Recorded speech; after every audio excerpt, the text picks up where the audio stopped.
Shalom, selamat pergantian hari. Marilah kita memulai hari yang baru ini dengan merenungkan firman Tuhan. Renungan kita pada petang hari ini ingin saya beri judul Hanya Satu Larangan. Kenapa saya memberi judul ini? Karena pada hari ini kita akan membahas kisah Adam dan Hawa yang jatuh ke dalam dosa. Jika kita ingat kisah ini, hanya ada satu larangan yang dicatat di dalam Alkitab yang diberikan kepada Adam dan Hawa. Satu larangan atau satu perintah yang Tuhan berikan, yang dicatat di dalam Kejadian pasal yang kedua, ayat yang ke-16 hingga yang ke-17.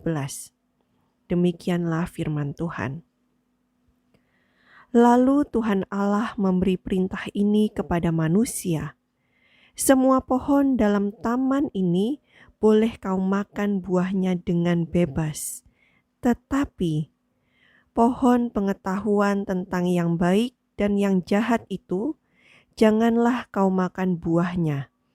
Sebab pada hari engkau memakannya, pastilah engkau mati. Dan kita tahu semua bahwa Tuhan hanya memberikan satu larangan ini, yaitu jangan makan buah dari pohon pengetahuan baik dan jahat.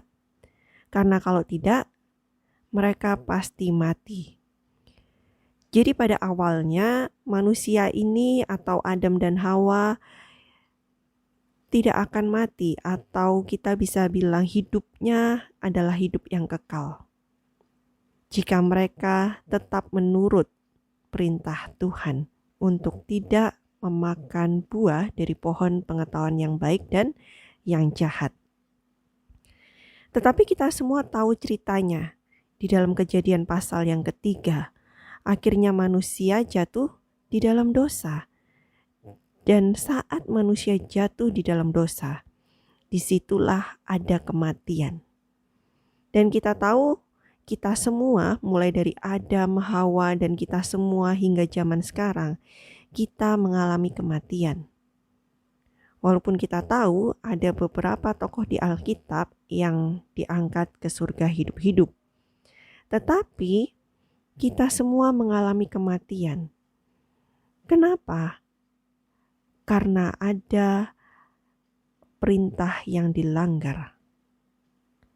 Seandainya mereka selalu menuruti perintah Tuhan, maka pastilah mereka akan selalu di dalam kondisi atau hidup yang kekal atau tidak mengalami kebinasaan. Itulah sebabnya di dalam buku Seventh Day Adventist Bible Commentary volume yang ke-6 halaman 1114 paragraf yang ke-9, di sana dicatatkan bahwa mereka yang menuruti perintah-perintah Tuhan akan menerima hidup yang kekal. Artinya, ada hidup yang kekal yang akan kita peroleh jika kita menuruti perintah-perintah Tuhan.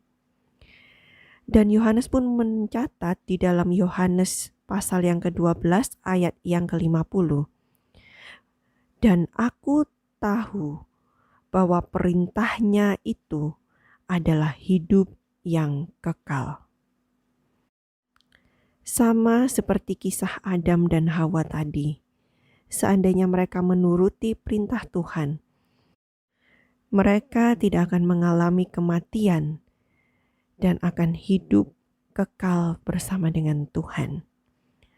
Apakah kita juga ingin mendapatkan kehidupan yang kekal? Jika iya, maka kita harus menuruti perintah-perintah Tuhan. Dan biarlah di dalam kita menuruti perintah-perintah Tuhan, kita melakukannya oleh karena kita sungguh-sungguh mengasihi Tuhan. Inilah renungan kita pada petang hari ini. Kiranya dengan renungan yang singkat ini boleh mengingatkan kita untuk selalu menurut kepada perintah-perintah-Nya. Selamat pergantian hari, dan Tuhan memberkati kita semua. Amin.